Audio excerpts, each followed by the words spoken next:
महात्मा गौतम बुद्ध के समय की बात है। एक गांव में एक किसान अपनी पत्नी और दो बच्चों के साथ रहता था।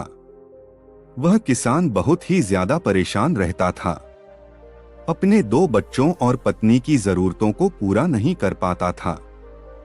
शायद यही उसकी परेशानी की सबसे बड़ी वजह थी। समय बीतता गया, उसकी परेशानियां परिवार की जरूरतों के साथ बढ़ती ही जा रही थी।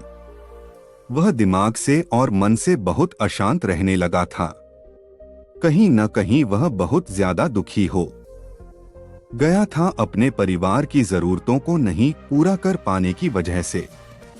एक दिन उसने यह फैसला लिया कि वह अपने घर को, अपने परिवार को, अपने बच्चों को छोड़कर कहीं दूर चला जाएगा। अंततः वह मनहूस दिन और काली रात आ गई जिस दिन वह अपने परिवार को, अपने बच्चों को, अपनी पत्नी को छोड़कर घर से कहीं दूर चला गया। किसान और गौतम बुद्ध का मिलाप। द्वितीय अध्याय। वह किसान चलता ही गया, चलता ही गया। रात से सुबह हो गई, सुबह से फिर दोपहर, दोपहर से शाम, शाम से फिर रात, फिर सुबह हो गई। उस किसान की मन की पीड़ा इतनी ज्यादा थी कि उसके पैरों के छाले और पैरों से बह रहे खून के आगे फीके पड़ गए थे। ना भूख की चिंता, ना प्यास की चाह, बस चलता ही गया, चलता ही गया। आखिरकार जंगल में चलते चलते उसका शरीर इतना ज्यादा थक गया कि वह एक नदी के किनारे जाकर वह गिर पड़ा। कुछ घंटों बाद उस किसान को होश आया। वह बेचारा इतना ज्यादा प्यासा था कि तुरंत वह नदी के पास गया। जैसे ही वह पानी पीने के लिए हाथ पानी में डाला, उसे सामने नदी के उस पार कुछ लोगों का झुंड दिखाई दिया। उसने ध्यान से देखा तो उसे एक वृक्ष के नीचे महात्मा गौतम बुद्ध बैठे हुए नजर आए।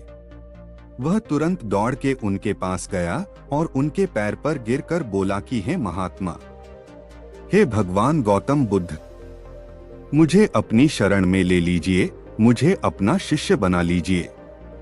महात्मा गौतम बुद्ध के शरण में आया हुआ कोई भी व्यक्ति खाली हाथ वापस नहीं जाता। यह किसान तो केवल उनका शिष्य बनना चाहता था। महात्मा गौतम बुद्ध जी ने उसकी मनोदशा को देखते हुए उसे अपना शिष्य बना लिए। किसान के मन का कीचड़ से मुक्ति। अंतिम अध्याय। महात्मा गौतम बुद्ध और उनके शिष्य वहां पर केवल विश्राम कर रहे थे। उनका विश्राम भी पूरा हो चुका था।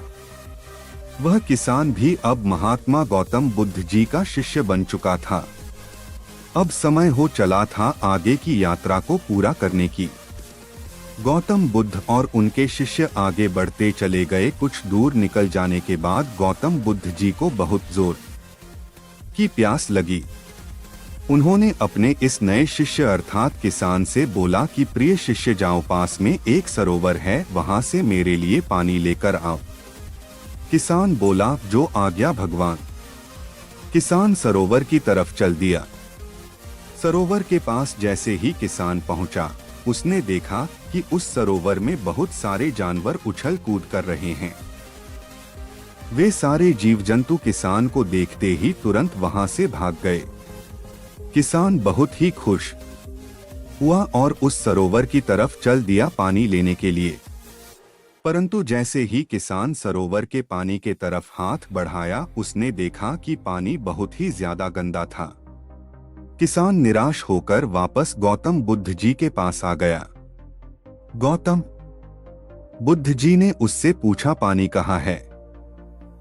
किसान ने दुखी भरे शब्दों के साथ कहा, हे भगवान, मैं जैसे ही उस सरोवर के पास पहुंचा तो मैंने देखा कि उस सरोवर में काफी सारे जीव जंतु उछल कूद कर रहे थे और उनके उछल कूद करने की वजह से उस सरोवर के जमीन के तल में बैठी हुई सारी गंदगी, सड़े हुए पत्ते उस पानी में घुल मिलकर एक कीचड़ का रूप ले लिए थे। यही कारण है कि मैं वह पानी लेकर नहीं आया, क्योंकि वह पानी नहीं कीचड़ हो चुका था।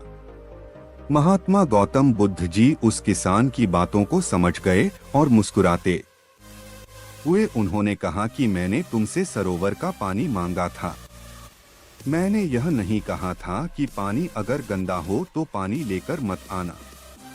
उन्होंने अपने दूसरे शिष्य से अनुग्रह किया कि जाओ और सरोवर से पानी लेकर आओ। उनका दूसरा शिष्य निकल पड़ा पानी को लाने के लिए और कुछ देर पश्चात वह पानी लेकर वापस आ गया। आश्चर्य की बात तो यह थी कि दूसरे शिष्य द्वारा लाया हुआ पानी बिल्कुल साफ था, और उससे भी बड़ी असमंजस की बात यह थी कि सारे के सारे शिष्य बड़े ही आश्चर्यचकित हो गए कि यह करिश्मा कैसे हो सकता है, क्योंकि पहले शिष्य ने तो यह बताया था कि पानी कीचड़ हो गया था।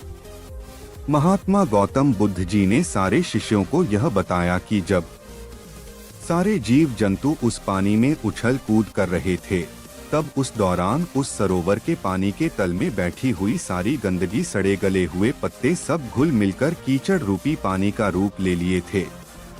परंतु जितने समय में प्रथम शिष्य किसान वापस आया और दूसरा शिष्य वापस गया, उतने समय में उन जीव जंतुओं के भाग जाने के पश्चात उस सरोवर का पानी धीरे धीरे शांत हो गया था।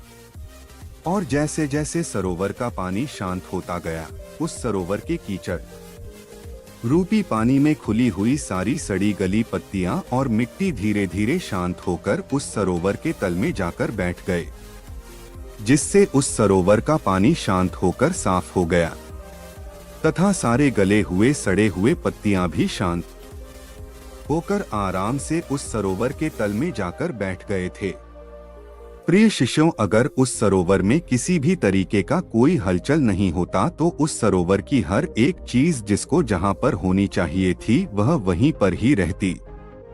उन जीव जंतुओं के हलचल की वजह से सरोवर के तल में बैठी हुई सड़ी गली पत्तियां, मिट्टी उस शांत पानी में मिलकर एक कीचड़ का रूप ले लिए थे।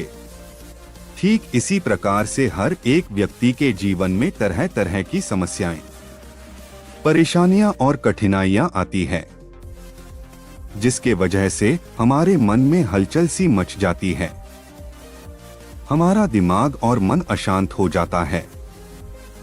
तत्पश्चात हम कोई गलत निर्णय अर्थात फैसला ले लेते हैं। परंतु अगर हम थोड़ा समय देकर उन कठिनाइयों, परेशानियों और समस्याओं के बारे में समझने की कोशिश करें तो मन की हलचल उस सरोवर की पानी की तरह शांत हो जाएगी, जिससे हम अपने जीवन में सही निर्णय का चुनाव करते हुए उसका समाधान निकाल लेंगे। किसान को महात्मा गौतम बुद्ध जी की सारी बातें बिल्कुल साफ साफ समझ में आ गई। उसे यह भी समझ में आ गया कि उसके परिवार में आई हुई सारी परेशानियां, दिक्कतें और जिम्मेदारियां भी इसी सरोवर के सड़ी गली हुई पत्तियों और मिट्टी रूपी कीचड़ की तरह ही हैं। बस जरूरत है थोड़ा समय निकालकर मन को शांत करते हुए उन परेशानियों, दिक्कतों के बारे में समझने और उसका समाधान निकालने की।